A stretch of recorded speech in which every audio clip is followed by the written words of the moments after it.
Welcome, ladies and gentlemen. Welcome, one and all. You're listening to What on Earth is Happening.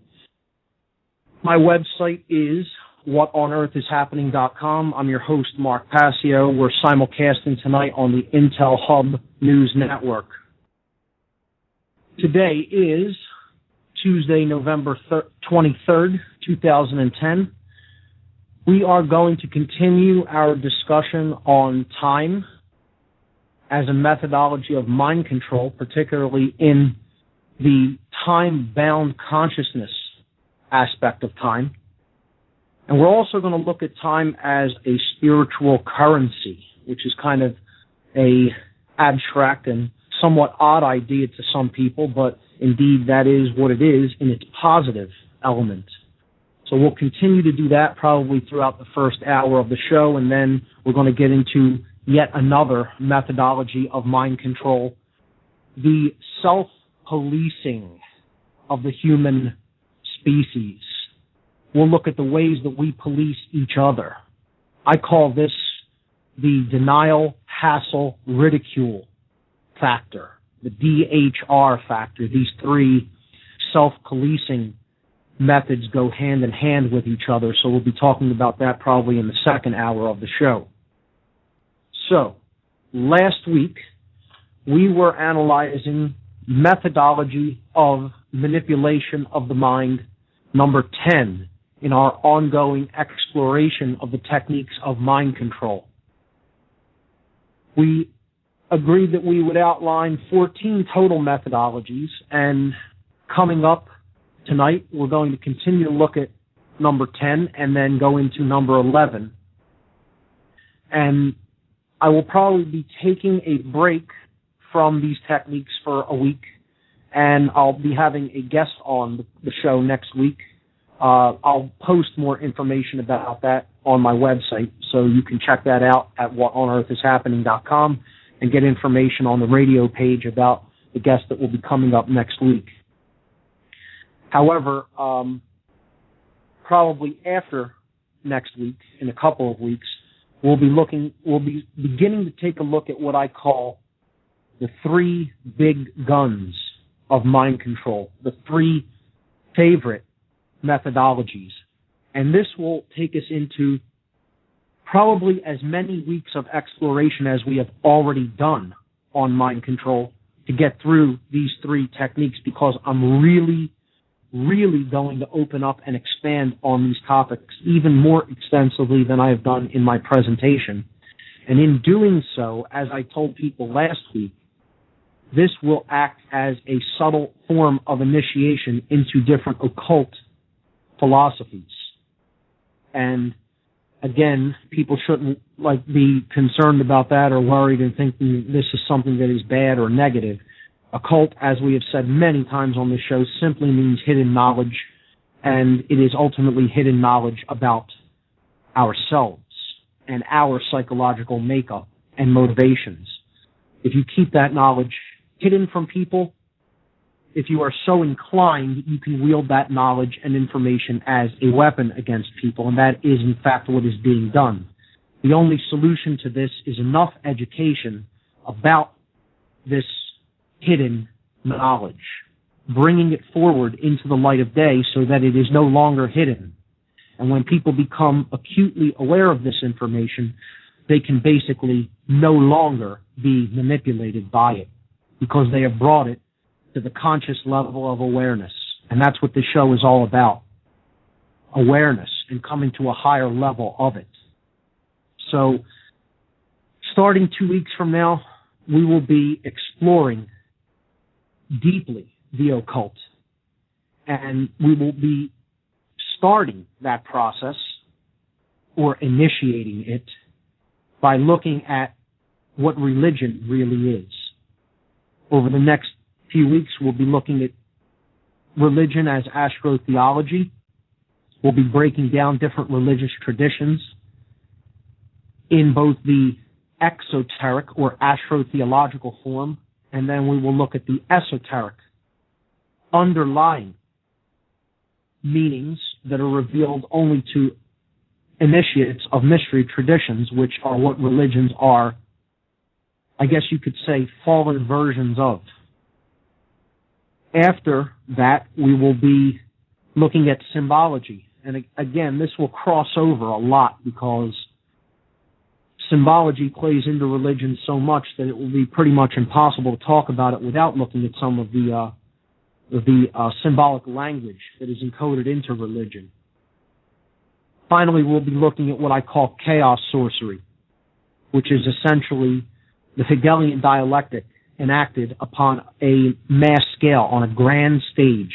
This is the biggest ritual that the occult ever trots out into public and actually basically wields a human sacrifice ritual or some other form of mass ritual magic right out in the open for all to see. And this is done to instill fear into the psyche of the human population so that they will give their rights away willingly to the hidden covert manipulators that plan these events all along. So we'll look at that as well, and then we'll transition from the stage of this show that looks at the dark into the part that puts forward the light. And we'll be getting into deep solution-based thinking. This will be many weeks from now, but I'm just giving a general broad outline of what we have in store, as the weeks progress on what on earth is happening. So, tonight I want to briefly recap some of the things that we talked about last week when it comes to time. The illusion of time. Time, as we explored last week, does not actually exist. The only thing that does exist is the present moment. And the solution to the psychological manipulation when it comes to time is to become aware of that. That there is only the present moment, there is only the now in which we operate. The past is gone. There's no point in dwelling in the past. Bringing attention to the past and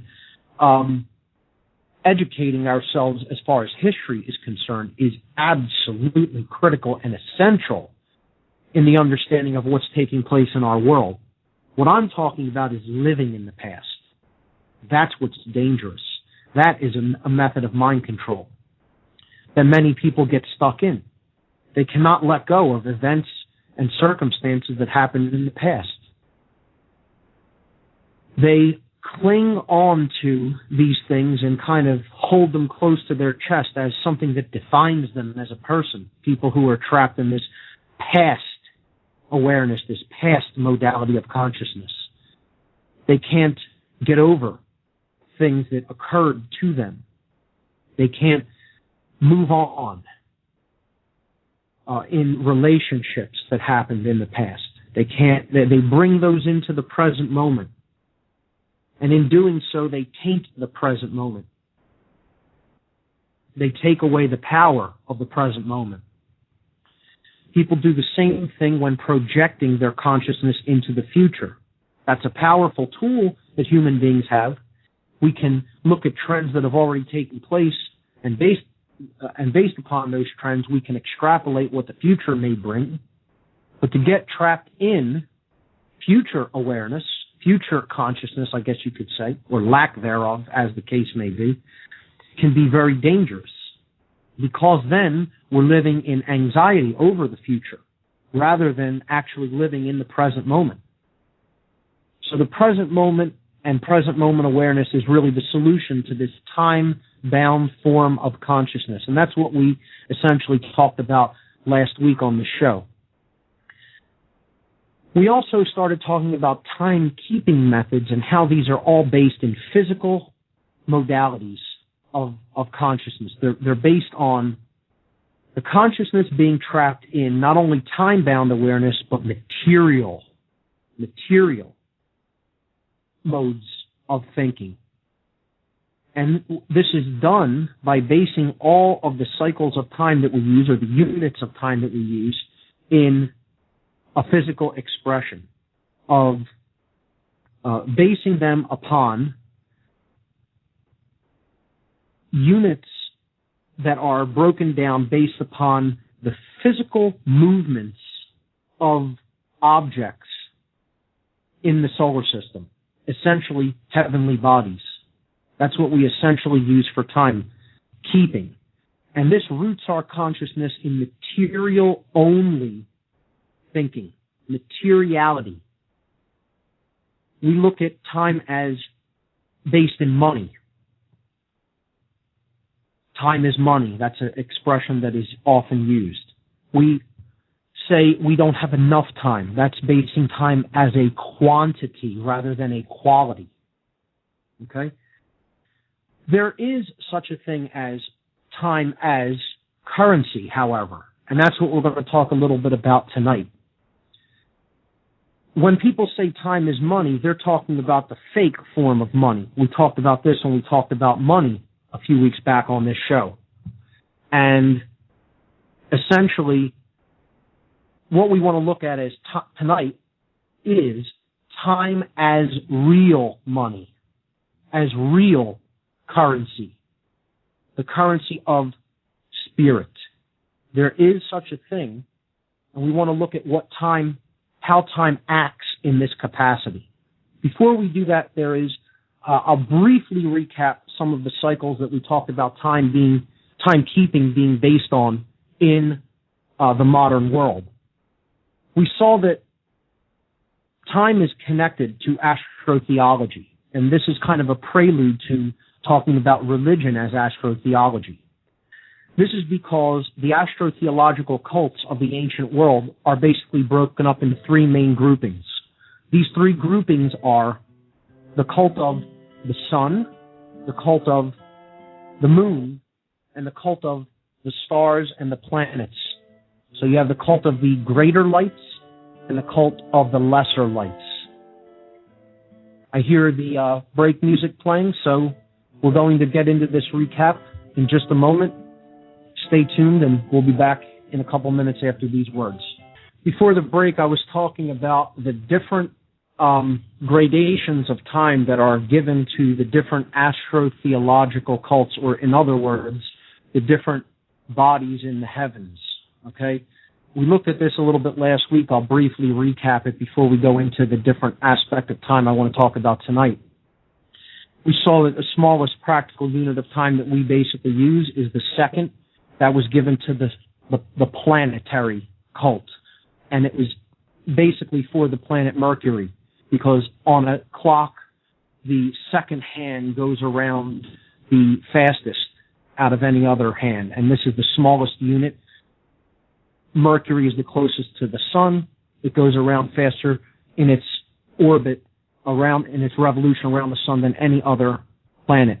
This is the second object in the solar system, Mercury. I put in a visual aid for this up on my website. Every week the show is podcasted, and you can click on the podcast tab and get related images for any given show. So this was show number 34 last week. This week is show 35. You could check out the images that are related with that show up on the site. The next great astrotheological cult of the ancient world is given to one of the gods of the heavens, is the moon cult. So the minute hand, which is the next gradation of time upward, is given to the moon. Min is a Phoenician word that means moon. That's what the moon was called in that culture. So the minute is associated with the moon. Above that, we have the word hour, and that's the next gradation of time as we progress upward in the unit of length. So that's given to the sun cult, and it is named after Horus. As a matter of fact, you can just, by looking at the word hours, you can see that all of the letters of the word hours is in the word Horus, because these are indeed gradations of time that are allotted to the sun, or Horus as he was known in the ancient Egyptian cosmology. When we progress up in units of time, we can see that the day is given to the planets, again, because it is based, one day is one rotation of the Earth, okay? And each day, as a matter of fact, of the week is given to the planets. So the day and week is actually assigned to the planetary cult once again. So this cycle repeats as we go up in units of time, as we move on to greater units of time. We saw that Monday is the moon's day. Tuesday in French language is Mardi, and that is Mars's day. In the Norse tradition, the god that represented war was also, that is akin to Mars in the Roman tradition. His name was Tiw, T-I-W. So this is Tiw's day. Wednesday in the French language is Mercredi, and that is Mercury's day. Mercury is associated with the Greek Hermes and the Egyptian Thoth. Okay, this is the creator god. In the Norse tradition, the creator god, one of them was Odin, and this is also assigned to Odin, Wednesday. So we move to Thursday. We saw that in the French, that's Jeudi. That is, in the Norse tradition, Thor's day. Okay, that is given to the planet Jupiter, who was associated with the god Thor in the Norse tradition. And Jupiter was his name in the Roman tradition. Friday is Venus's day. It is named after the goddess Venus. In the French, we see it is Vendredi. In the Norse tradition, which is where the name for Friday comes from, this goddess was referred to as Freya or Freya. Okay? Saturday and Sunday are very obvious. The names are right in the words. Saturday, Saturn's day, and Sunday, the sun's day. Okay, so we move on to the next gradation of time past the day and week. We get to the month. Of course, we talked about this as the month because it is given to the moons. It is given to the moon, the period of the month. It is based upon the periodicity of the moon, the lunation, as it is known. So we go then to the year, and of course that is based on the Earth's movement around the sun, and that's one of the largest units of time that we work with on a practical level. Of course, we have the decade, the century, the millennium, and then there's something bigger than that. There is something called the Great Year. I want to touch on this a little bit before we move on to talking about time as a spiritual currency. The Great Year, or the Platonic Year, it was named after Plato, who kind of came up, or not really came up with it. This has been around a lot longer than when Plato lived, but it is named after him because he basically, I guess, brought it out to the public and popularized it and wrote about it. So it's called the Platonic Year, or the Great Year, simply. This is known scientifically as the precession of the equinoxes, and I'll post probably a slide or two about this in the podcast for this show. The precession is due to the Earth's tilt upon its axis with relation to its orbit around the sun. Okay? It is tilted at a 23.5 degree axis with respect to its orbital path around the sun. Now, that's not what causes the precession. Okay? You have to understand that in order to understand the precession. And what causes it is entirely different, maybe an entirely different thing altogether, which I don't know we'll get into tonight, because it's debated what causes the precession of the equinoxes. I want to help people to understand from an astronomical point of view simply what this is basically referring to. Over a very great amount of time, the pole of the Earth begins to point toward a different location in the heavens, and it slowly makes a wobble. Okay, now, I am not claiming that the Earth's axis is actually tracing a circle. I'm simply saying that there is a frame of reference at work that visually makes us see that the axis of the Earth slowly drifts, okay, in a counterclockwise circle, and the pole star slowly changes. Okay, what stars the northern pole of the Earth points at slowly changes through this vast amount of time.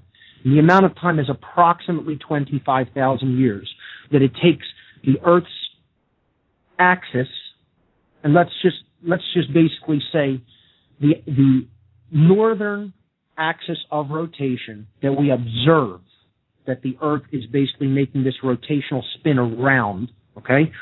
For it to make one complete circle to go back to the same star or general vicinity of stars that it began at takes approximately 25,000 years.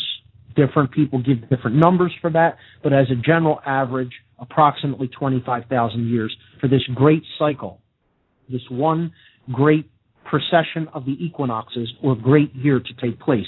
The reason it is called a precession of the equinoxes is because the constellation that the equinox sun, the spring equinox sun, rises in slowly changes about one time. It changes constellations approximately every 2,100 years, a little bit over 2,100 years, okay? And that is what this measurement generally is referring to.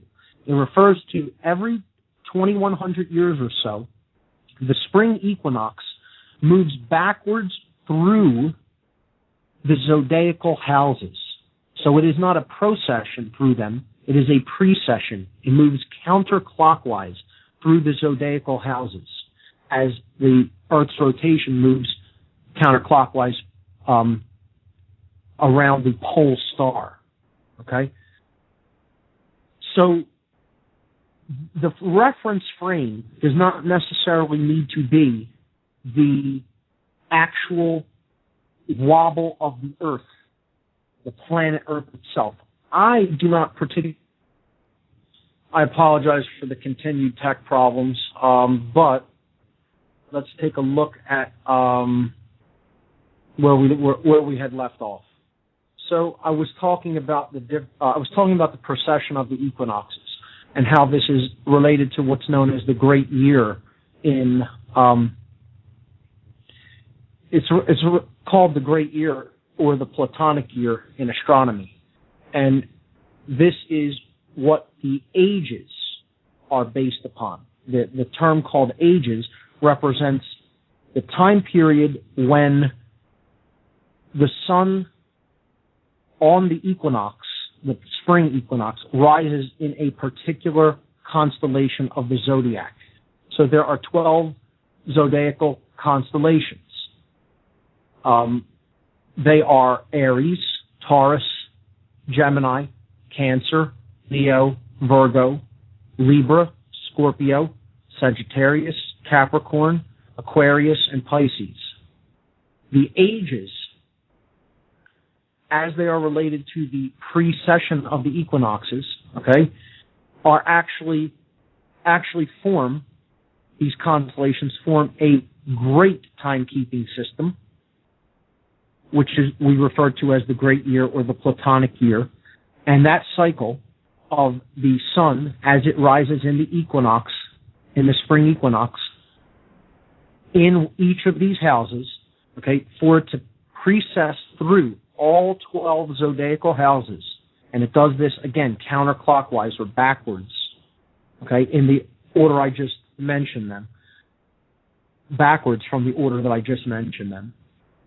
This cycle or great year takes approximately 25,000 years. So if the sun is rising in, let's say, the house of Virgo, what this means, okay, is that if you look at the rising of the sun on the horizon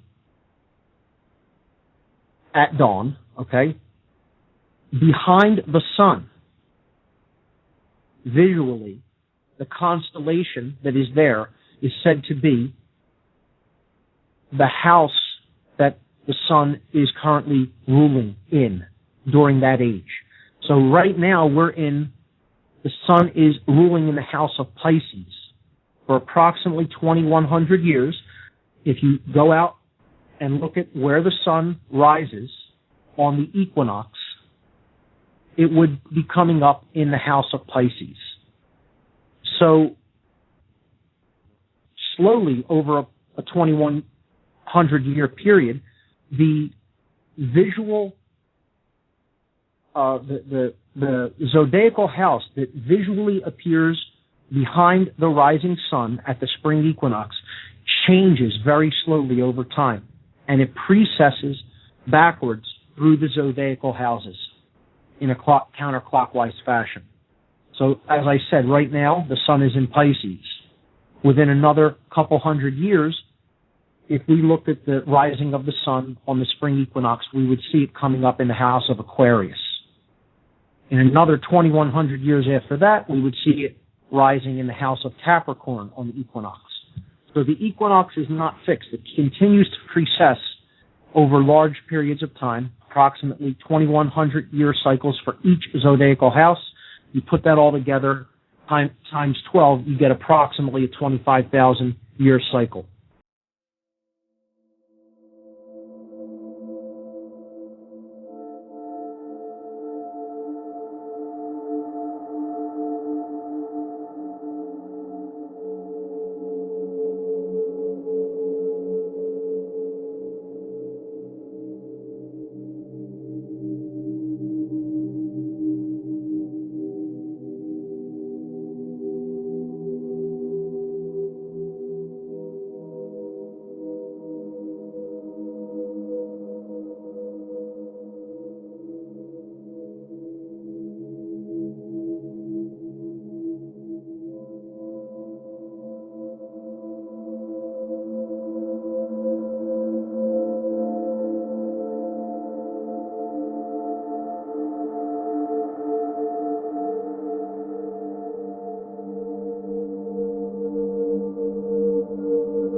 That is known as the precession of the equinoxes. This becomes important when we start to look at different timekeeping traditions that base some of their ages in these large units of time or great years. The Maya is one of them. Much is made of the Mayan calendar, especially in the world today when we have these prophecies and predictions that are made for the year 2012. That period of time around 2012, which is said to be a transformative time that we are moving toward. Some would say that we are already in. And if you look at the way the Maya kept their system of time, they have these, what are called the cycles of the long count. Okay, so these are Baktuns, and they form approximately a 5,000 year cycle, and then they repeat. So it's a 5,125 year cycle. They considered that there were 5 of them in one of their great years, or great periods of time that represented a complete transformation of some kind in their system of timekeeping, because again, their time was not really based on physical movements of objects, but as I started to allude to last week, is essentially about the movement of consciousness, the evolution of consciousness through what we refer to as time. And that's essentially what some of their sacred calendars are timing, not simply physical movements of planetary bodies, but they are actually referring to how consciousness itself is changing over time. And if we look at their great year, their long count, in other words, it's a 5,125 year cycle, and they consider that this moves through ages of the elements: a fire cycle, an air cycle, a water cycle, an earth cycle, and of course, an ether or spiritual cycle. You put these 5 together, and again, you have one great procession of the equinoxes, or one great year or Platonic year. This kind of completes the analysis of timekeeping methods related and given to different planetary bodies or astronomical bodies. And again, we see how they progress upward as the length of the timekeeping unit gets larger, from the planetary houses, to the moon, to the sun, and then that cycle repeats once again. Planets, moon, sun. Okay?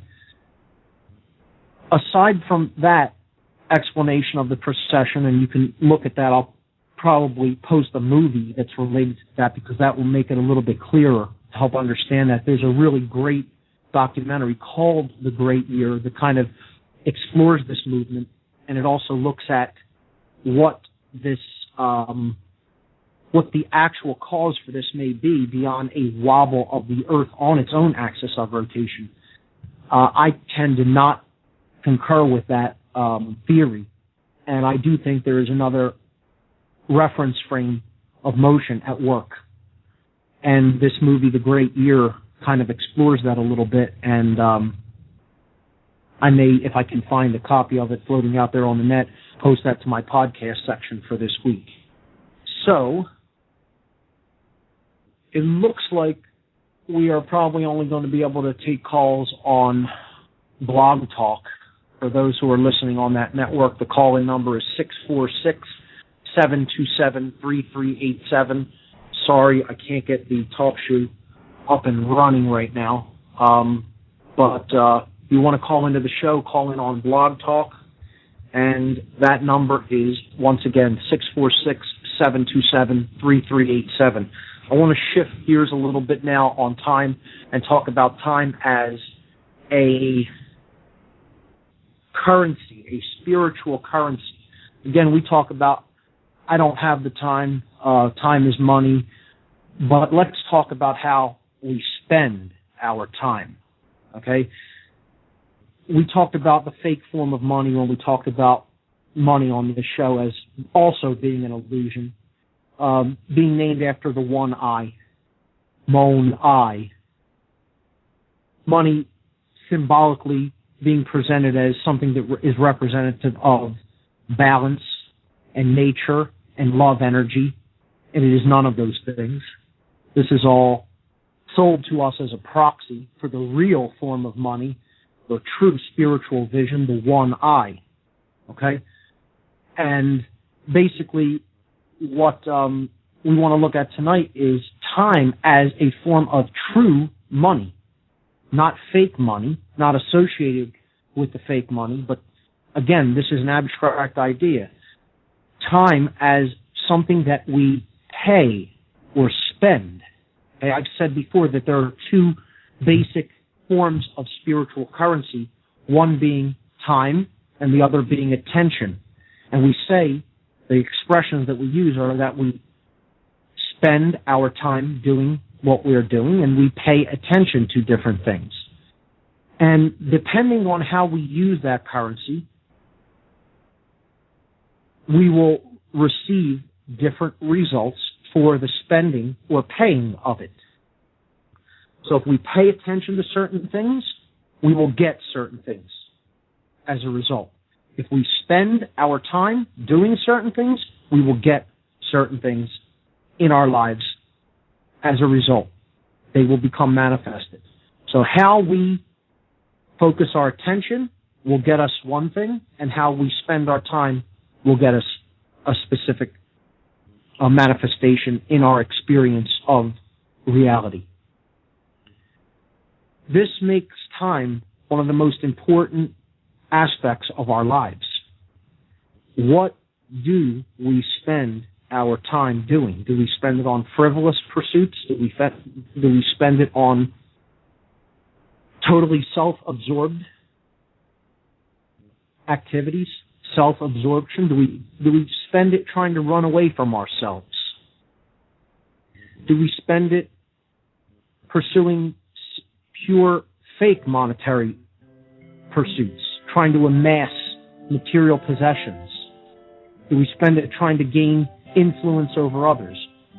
Do we spend it trying to accumulate power?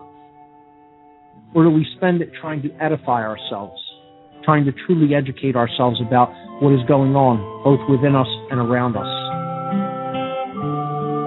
We will get two very different results depending on how we spend our time. It is a spiritual currency. All right, we're back on What on Earth is Happening. We were talking about time as a spiritual currency. Based upon what we spend our time doing, we will get a very different result in our life. We spend it doing certain things will manifest. We spend it trying to just focus on materialism, not really educating ourselves as regards to our psyche, as regards to the aspects of consciousness and self. We will get certain things in our lives that will basically be pretty uncomfortable.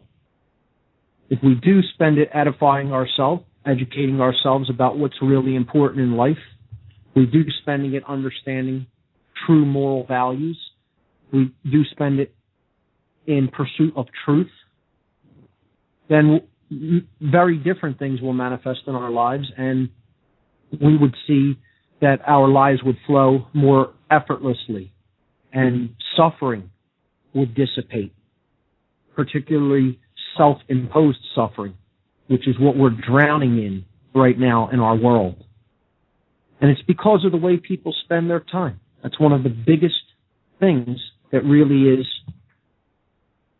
going on regarding why we're getting what we're getting. Look at what people watch and pay attention to and listen to, and the types of conversations that they have with each other that are often completely vapid, that aren't about anything of any true importance or significance. And people can say, oh, well, who are you to determine that? I'm not anybody to determine that, but there are certain things that are true and real and actually going on that we need to be paying attention to around us. And we need to shift our attention to understand, to come to a level of discernment about what is important and what we should be spending our time pursuing or doing in the world.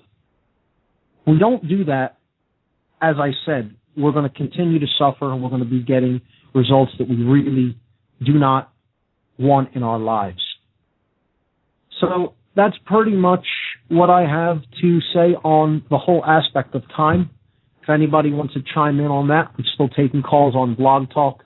The number is 646-727-3387. 646-727-3387.